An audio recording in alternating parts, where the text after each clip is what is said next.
Allez Frédéric, on va commencer. Tout d'abord, merci à tous ceux qui sont présents pour cette première conférence. La vocation de cette conférence va être déjà d'apporter une première brique d'acculturation sur tous ces termes, ces anglicismes que vous allez trouver de plus en plus fréquemment dans le métier de l'expertise comptable, à savoir la business intelligence. Vous allez entendre parler aussi de machine learning. Et donc là, l'idée, c'est déjà de savoir de quoi on parle et ensuite commencer à ouvrir des possibilités de cas d'usage qui seraient exploitables dans le cadre de l'activité. Pour ce faire, donc, je vais peut-être déjà me présenter rapidement. Jean-Sébastien, donc, je suis le fondateur d'une startup qui s'appelle Vasa, qui travaille sur les sujets de conformité en protection sociale. Et dans ce cadre-là, nous sommes amenés, pour automatiser un certain nombre de tâches, à analyser des documents qui sont relativement complexes. Et donc, effectivement, dans ce cadre-là, on développe des technologies d'intelligence artificielle et de machine learning.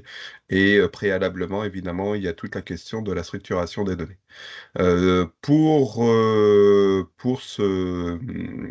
cette conférence, nous avons décidé de nous appuyer sur Frédéric. Frédéric, je vais te laisser te présenter et expliquer en quoi tu es le bon interlocuteur pour l'ensemble de ces sujets. Alors, merci Jean-Sébastien. Bonjour à tous et toutes. Frédéric Poirette, je préside Soicobi, qui est une société d'informatique que j'ai fondée pour créer des outils d'analyse de données pour les experts comptables, car j'ai par ailleurs 20 ans de cabinet et je suis d'ailleurs aussi mémoraliste.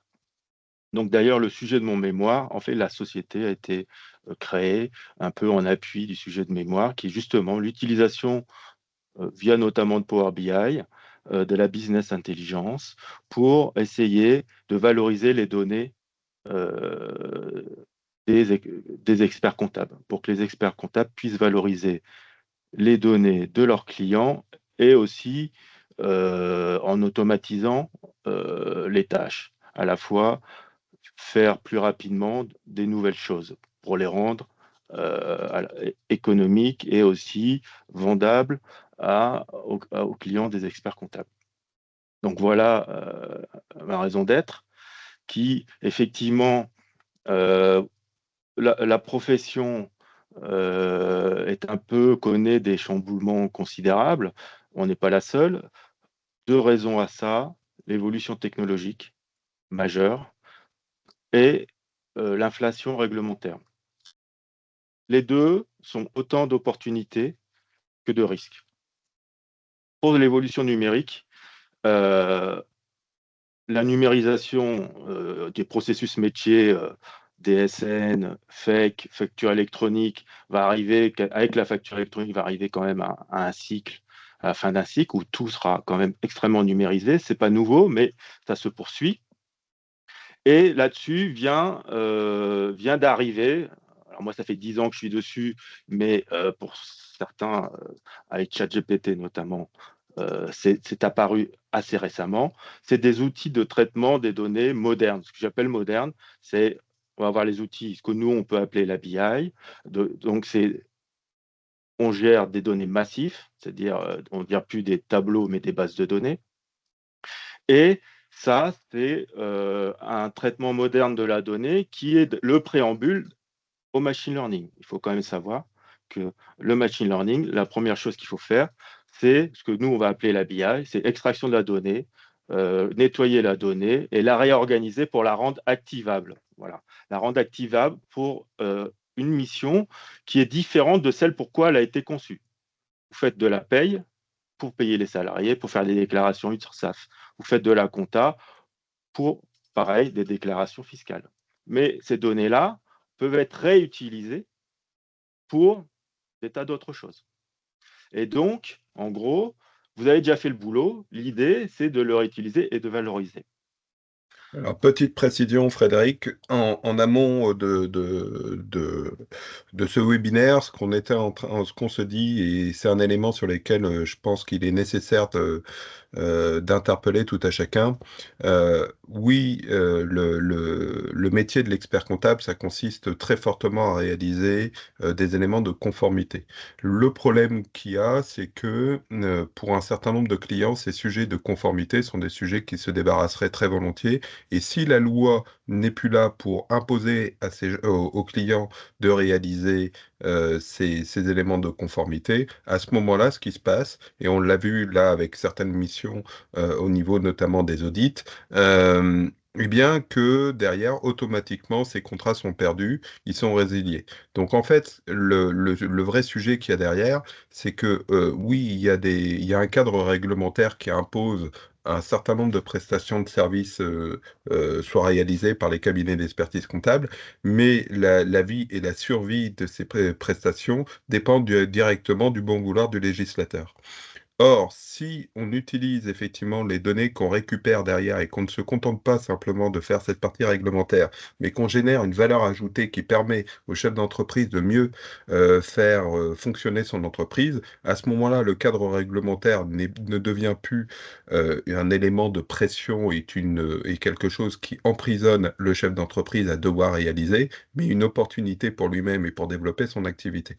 Donc tout l'intérêt, et c'est vraiment ça peut-être le message le plus important, c'est que les cabinets d'expertise comptable ont la chance, entre guillemets, de collecter de la donnée de bonne qualité.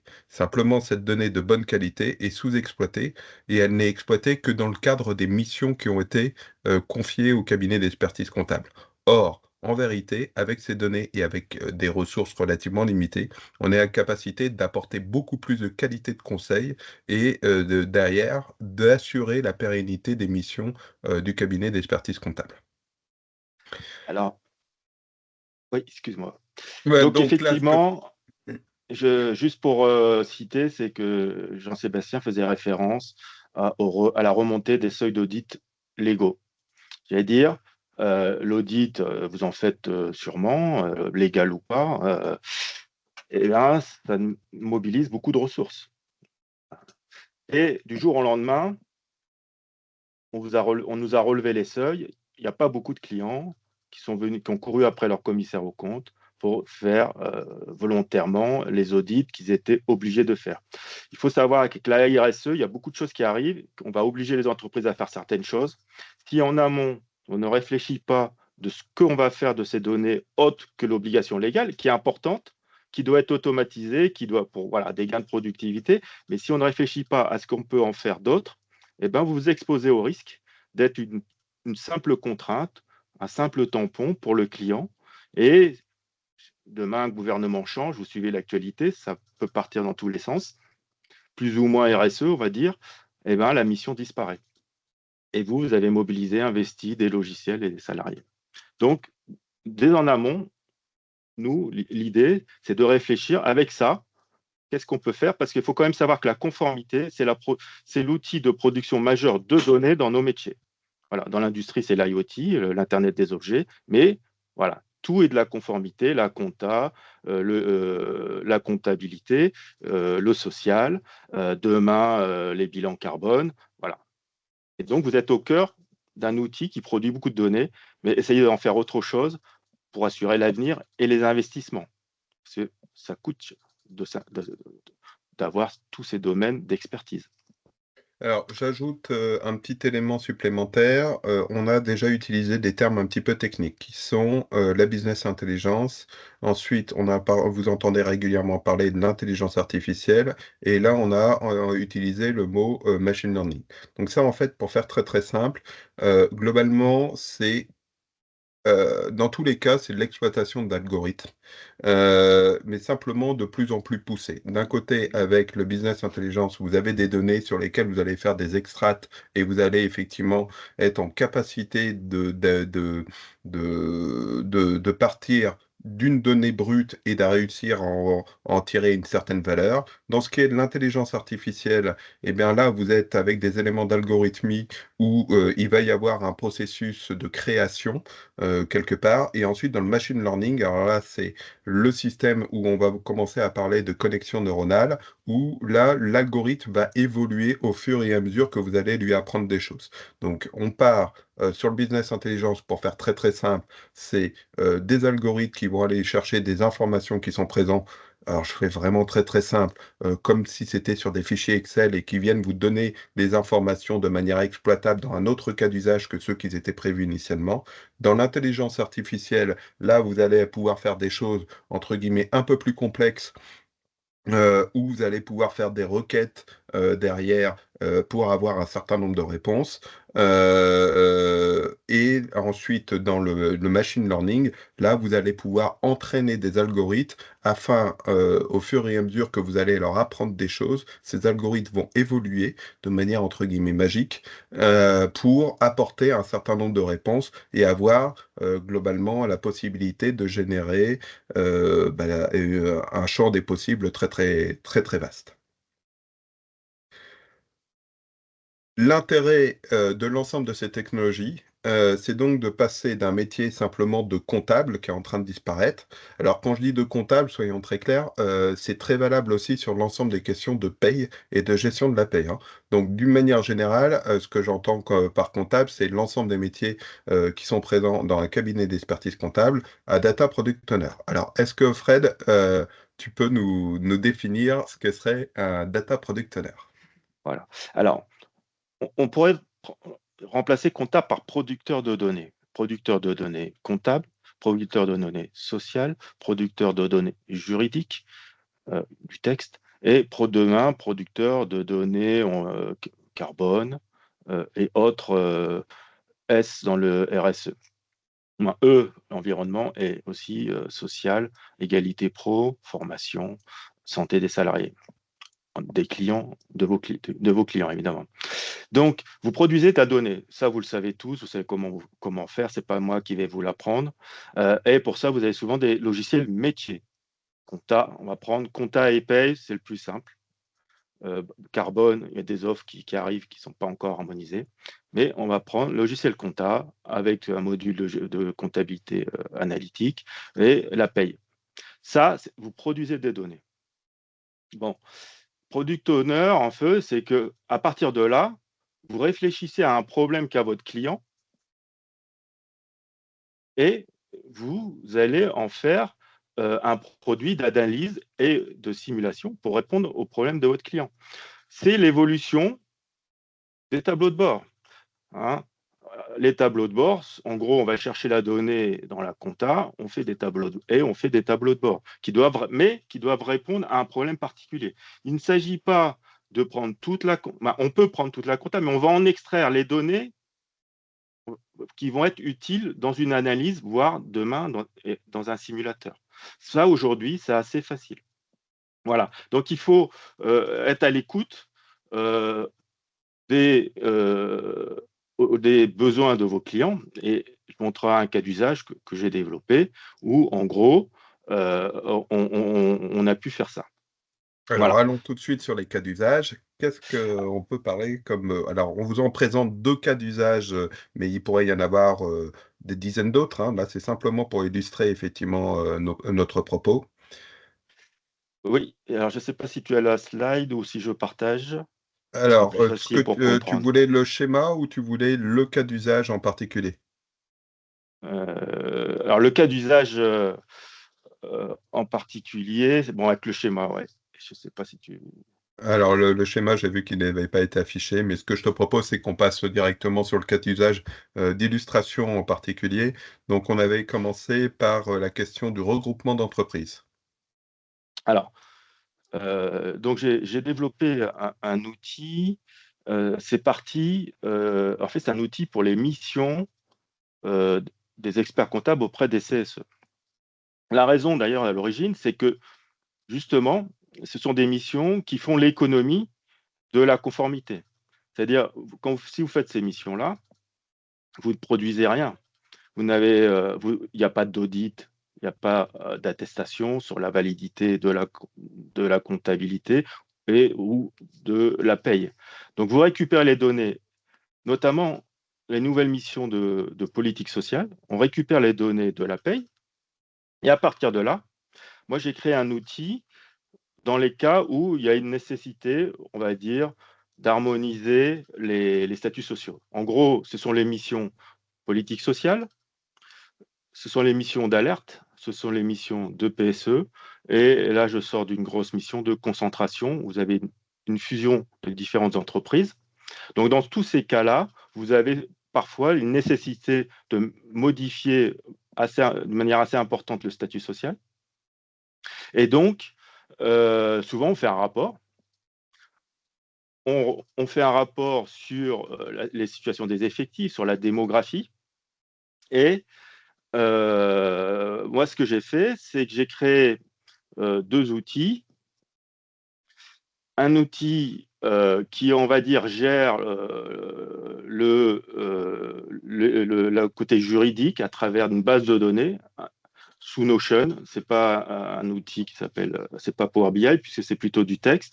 Donc Notion, c'est un outil qui est, pour ceux qui ne le connaissent pas, c'est un outil, on va dire, à l'origine de prise de notes qui permet de transformer ce soit une base de données avec du contenu de texte ou d'image ou de son, mais là, ce qui va nous concerner, c'est de texte. Avec ça, je mets tous les accords de l'entreprise et la convention collective, les conventions collectives, dans une grande base de données. J'en fais une base de données de synthèse, par exemple, le 13e mois, que dit les différentes conventions collectives, que dit les 7 ou 8 accords d'entreprise différents. Là, la dernière, c'était voilà, c'était assez une certaine ampleur. Et ça, je fais un rapport, l'expert en fait mon client, hein, j'étais avec un collègue, il a fait un rapport, et dans son rapport, thème par thème, il fait une analyse, et derrière, il a une base de données, le 13e mois, il a le 13e mois avec toutes les sources juridiques, ce qui permet déjà de faire un état des lieux, mais très dynamique, et de faire des comparaisons. À partir Alors, de là, voilà. Alors, Ah, juste pour ouvrir le champ des possibles, à partir du moment où vous avez dans vos données, admettons que vous avez une première entreprise, puis une deuxième entreprise. La deuxième entreprise, admettons, vous avez un dirigeant qui va partir en retraite et voilà, l'entreprise mériterait d'être prise.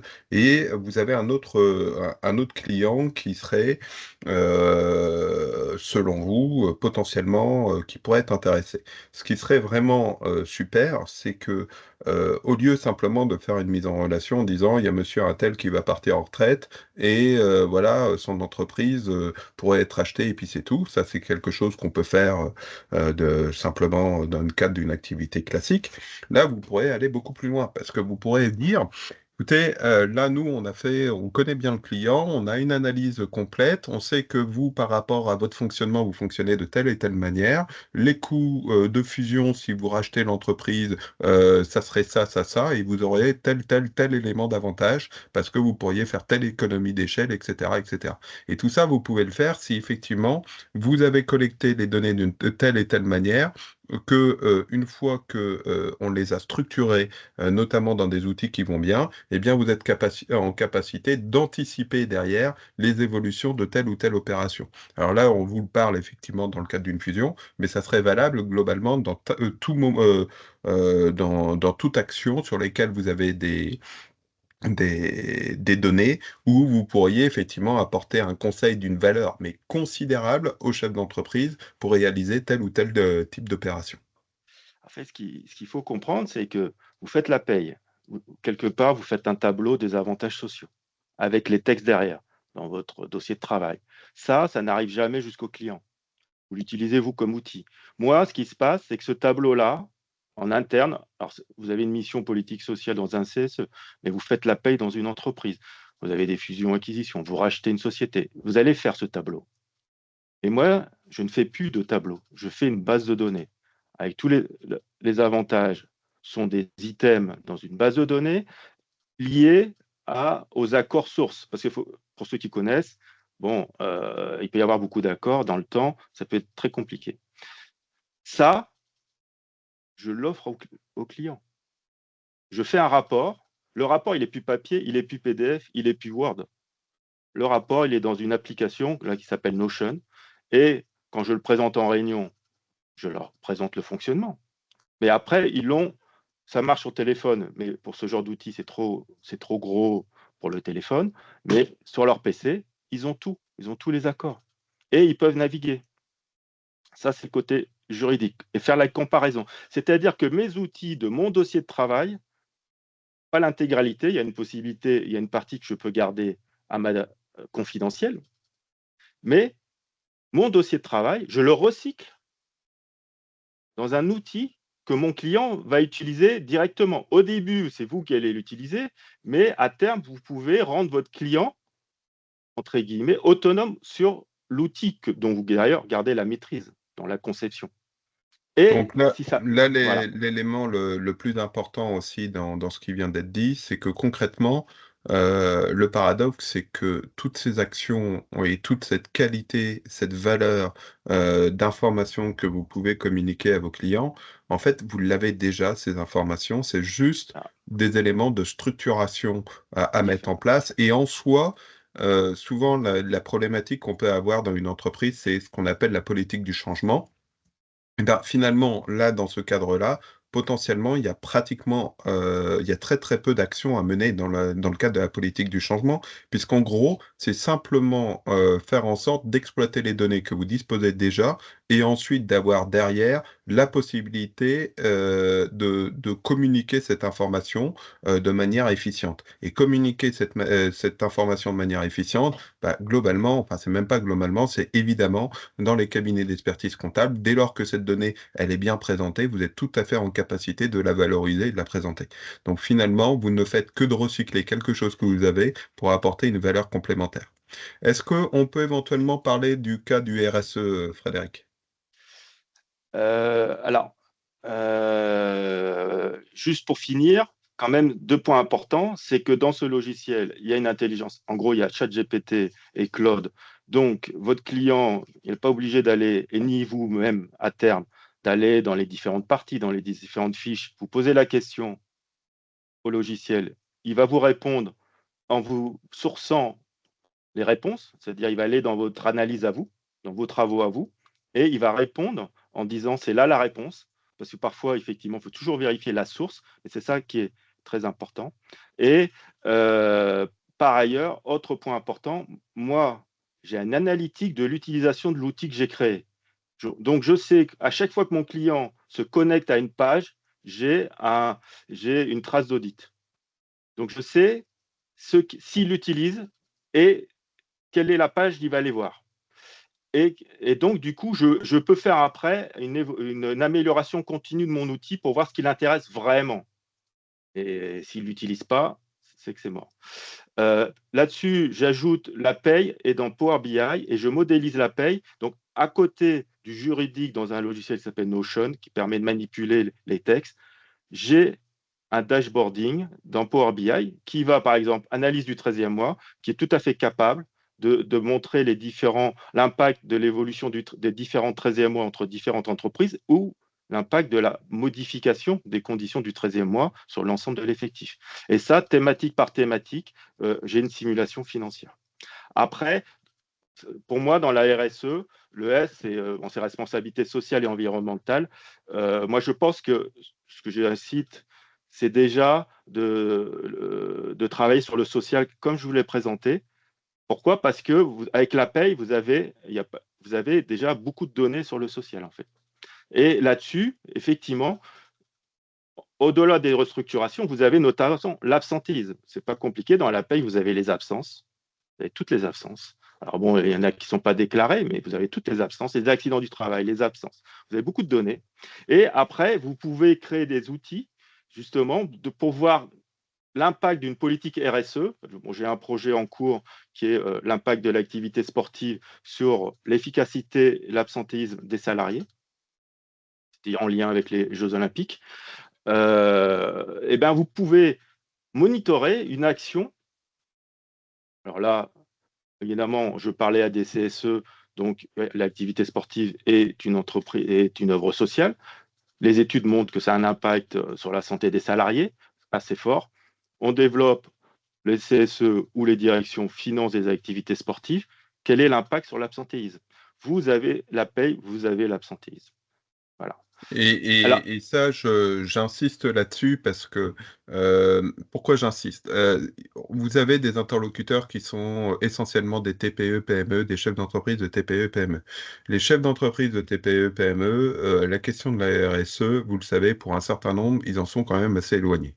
Par contre, la question de faire tourner leur boutique et d'assurer effectivement que derrière, il y a un peu moins de turnover, etc., et que vous soyez en capacité de produire des données derrière en disant, écoutez, nous, on a mené telle action, on a incité tel chef d'entreprise, telle compagnie, etc., dans telle convention collective à réaliser telle opération, et ils ont obtenu tel résultat, et donc le rapport coût-avantage, c'est tant.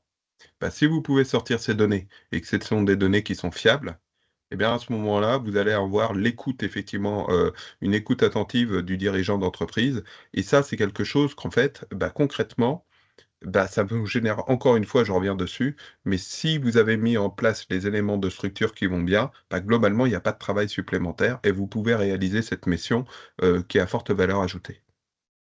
parce que derrière l'absentéisme, il y a un sujet, c'est comme ça que j'ai découvert Vasa, c'est, vous êtes tous conscients, vous suivez l'actualité, il y a un dérapage considérable des dépenses de santé. Donc là, vous allez voir vos clients, les mutuelles vont arriver, ils vont, dans les mois qui viennent, ça dépend de ce que le gouvernement va mettre en place, mais vous savez que les déficits explosent, notamment la sécurité sociale. Donc, le risque, c'est un déchargement sur les mutuelles encore plus important. Donc, les mutuelles vont arriver, vont dire les régimes sont déficitaires, on double les prix, on augmente de 50%. C'est très classique. Euh, et donc, du coup, il faut savoir il y a des tableaux de bord, hein, il y a des résultats de chaque mutuelle fait un résultat technique sur chaque dossier d'entreprise. Et nous, et moi aussi, j'ai accès à ces résultats techniques. Et effectivement, en diminuant l'absentéisme et en monitorant aussi le résultat de la mutuelle, on donne un effet un peu. C'est très difficile pour l'employeur de maîtriser l'absentéisme et les dérives de dépenses de santé. Donc, moi, j'offre cet outil. Mais avec Vasa, il y a en plus une automatisation de la conformité, ce qui m'évite de la faire, sachant que je la maîtrise peut-être, je m'y connais un peu, comme vous tous, mais peut-être pas assez. En plus, c'est automatisé. Je ne vais pas développer du machine learning en interne. Et Vasa est capable de me faire un benchmark du prix de la mutuelle. Parce que le prix de la mutuelle, il y a deux choses. Il y a effectivement votre démographie, l'entreprise. L'assureur va faire son travail. Bon, et s'il y a un déséquilibre, il va augmenter les prix à un moment ou à un autre. Mais il y a aussi les conditions de marché. Moi, et ce qu'il faut comprendre dans le machine learning, et c'est là que, une fois que vous avez les données de votre entreprise, il faut vous connecter. Moi, c'est ce que je fais. Moi, je me connecte avec des partenaires qui ont des modèles, des algorithmes de machine learning qui sont capables, par exemple, de faire de la conformité automatique. Ça, je ne serais pas Alors, capable de faire. là, j'insiste aussi sur un autre point. Donc là, effectivement, Frédéric, je te remercie d'avoir mentionné la prestation de service qu'on réalise. Je pense que même en dehors du simple sujet de Vasa et tout, là, on vous a expliqué l'intérêt de collecter les données et de les exploiter de manière efficiente dans le cadre de votre cabinet. L'autre point, c'est que ces données, elles ont une grande valeur, mais elles doivent avoir une valeur comparative. Cette valeur comparative, ça veut dire quoi? Ça veut dire que concrètement, même si vous êtes un grand cabinet, ce que vous avez besoin, c'est d'avoir un échantillon le plus large possible. Et donc, pour avoir cet échantillon le plus large possible, il y a forcément le besoin de pouvoir comparer ces données avec d'autres acteurs qui ont des données similaires, etc. Et donc là, il va falloir trouver des éléments d'harmonisation, que ce soit un prestataire comme Baza ou d'autres prestataires. En tout état de cause, c'est ça qui va permettre effectivement de dire, bah, par exemple, sur notre cabinet qui est surtout situé, par exemple, en Alsace-Lorraine ou alors en région parisienne, etc., nous, on a telle typologie de clients et on se rend compte que par rapport à l'ensemble de la France, ça fonctionne comme ça. Et globalement, par exemple, reprenons les cas des absentéistes, eh bien, effectivement, on se rend compte que, eh bien, on a telle problématique, alors que les autres ont plutôt telle problématique. Et eux, pour résoudre cet élément-là, on peut constater qu'il y a eu telle et telle action qui ont été menées. Et peut-être que si en notre région, nous venions à engager telle action, eh bien, on aurait des résultats similaires. ce qui semble important aussi, puisque là, on vous a donné des cas d'usage et globalement, ce qui peut être réalisé, c'est revenir simplement à la question derrière de se poser, à savoir, très bien, on vous a donné des informations encore relativement vagues. Bon, l'idée étant que en une demi-heure, on va pas être en capacité de former tout le monde à être des experts de la BI.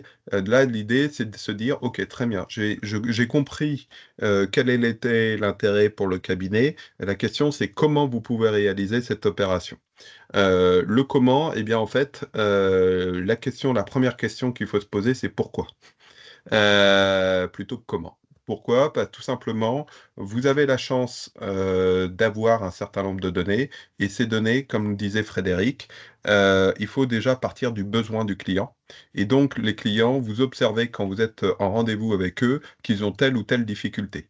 Et là, aujourd'hui, vous ne pouvez pas répondre en l'état, si ce n'est qu'avec votre intuition ou votre connaissance du marché, vous ne pouvez pas répondre immédiatement à leur information, alors que vous disposez de ces informations, mais elles n'ont pas été structurées correctement. Donc déjà, si vous observez que par rapport, admettons, vous avez 100, 200, 500 clients et que globalement, il y a des questions qui viennent de manière régulière, eh bien, ces questions, on va déjà se dire, OK, très bien, voilà les questions qui sont présentées. Et ensuite, on va se poser la question derrière, comment on peut y répondre au regard des informations que vous disposez derrière. Et donc derrière, une fois que vous avez fait ça, eh bien, il y a un audit qui peut être réalisé sur comment sont organisées les données dans votre cabinet. Alors, si vous avez des ressources, et c'est possible que vous ayez des data scientists, par exemple, bah, pourquoi pas effectivement voir avec ces interlocuteurs, quoique je ne suis pas certain que ce soit un data scientist qui doive, dans un premier temps, organiser les données. Qu'est-ce que tu en penses, Frédéric? Alors nous, on avait commencé il y a 10 ans par embaucher des data scientists et effectivement, c'était mettre un peu la charrue avant les bœufs, Mm. parce que, et même dans la data science, en gros, la data science, c'est ceux qui vont aller chercher les données pour faire tourner des modèles algorithmiques, mais pour répondre à une question et bah, souvent, c'est l'expert, c'est vous qui allez poser la question. C'est la manière dont vous allez poser la question est extrêmement importante. Ça sert à rien de dépenser beaucoup d'argent pour structurer, aller chercher la donnée, la structurer dans un endroit et aller faire tourner des algorithmes si on n'a pas posé correctement la question. Et nous, on les avait laissés un peu faire sans leur poser la question. Et ça, sans se préoccuper de la pertinence des questions posées. Et ça, Alors c'est une grave erreur. ça j'insiste très lourdement là-dessus. Chez Vasa, on a une équipe de data scientists et tout. Vous avez des gens qui vont avoir des cerveaux bien faits. Simplement, les experts métiers, c'est vous. Voilà. Et les data scientists vont résoudre toute une série de problèmes. Mais si c'est des problèmes qui sont pas liés au marché, qui sont pas ceux dont vous avez besoin, de toute façon, ils auront développé des choses qui seront géniales, mais qui serviront à rien. Donc très clairement, mais très clairement, on parlait tout à l'heure de data product owner, bah, vous êtes aussi des data product managers. Concrètement, ça veut dire que le data scientist, en fait, concrètement, il va être là pour développer les outils et structurer les données en fonction du cahier des charges que vous avez besoin. Vous posez la question par rapport à un cahier des charges qui a été défini en observant effectivement le pourquoi du client. Et une fois que ça c'est fait, à ce moment-là, le data scientist peut commencer à travailler. Et le travail qu'il va réaliser, il faudra vérifier si la réponse qui est apportée correspond bien à ce que vous en attendiez. Parce qu'il y a, à une question donnée, il y a toute une série de réponses possibles. Donc là, ça veut dire qu'effectivement, votre expertise métier est absolument indispensable pour s'assurer qu'effectivement, ce qui est apporté soit en correspondance avec la valeur attendue. Et ça, l'ayant vécu il y a 10 ans, maintenant, je pense que en fait, vous avez un rôle extrêmement important à jouer. Je pense que on s'en rend plus ou moins compte dans la profession, mais il n'y a pas le traitement moderne de la donnée sans expertise métier. Et savez comment est construit les données, et elles sont de qualité aussi. Parce que vous allez vous rendre compte que si jamais vous commencez à vous intéresser à tous ces outils modernes, très très vite, moi j'ai fait la data science, j'ai fait une formation de data scientist, en étant mémoraliste, donc je sais pas mon métier d'origine, même si j'ai une formation scientifique. Très très vite, on a un gros souci, c'est avoir les données. Et c'est sidérant d'avoir une profession qui a les données et qui ne sait pas quoi en faire. Parce que ceux qui savent manipuler les données d'une manière moderne, on va dire, je peux vous dire, leur grande préoccupation, c'est de l'accès aux données. Et là, vous en avez. Après, il y a des problèmes RGPD et tout, on pourra en rediscuter, mais vous les avez. Donc, soit vous considérez que votre métier, c'est de les faire bien pour que d'autres les utilisent, c'est tout à fait possible, et en grande partie sûrement, mais peut-être pas que. Voilà. En tout cas, parce que ces nouvelles technologies, c'est un risque pour la profession. Parce qu'elle permet d'automatiser beaucoup de choses. Et paradoxalement, l'automatisation, si vous vous arrêtez là, eh ben, en gros, la valorisation, elle va passer ailleurs. Encore plus. C'est Voilà. ça. Donc là, aujourd'hui, réellement, mais ça, de toute façon, c'était le sujet Voilà. du dernier congrès, c'était effectivement l'évolution du métier de l'expert comptable, de moins en moins sur la comptabilité et de plus en plus sur l'expertise. Bah, l'idée, c'est ça, c'est de se dire, OK, très bien, vous avez une opportunité considérable, c'est d'exploiter cette mine d'or. De toute façon, on le sait, dans la plupart des entreprises tech, ce qui a le plus de valorisation, c'est justement tout le patrimoine immatériel et notamment la data. Vous avez la possibilité d'en faire quelque chose d'assez incroyable. Il y aura effectivement les cabinets qui feront ces éléments-là, ceux qui malheureusement louperont le cap, mais ceux qui vont l'utiliser, vraisemblablement, vont pouvoir en tirer une valeur considérable. Frédéric, je te propose qu'on s'arrête ici. Peut-être, est-ce qu'il y a quelques questions sur lesquelles on n'a pas été assez clair? Est-ce qu'il y a des éléments X ou Y que vous souhaitez qu'on creuse? Alors, vous pouvez mettre un message dans la partie conversation ou je ne sais pas si les droits sont ouverts. Si vous pouvez ouvrir votre micro, n'hésitez pas à nous interpeller.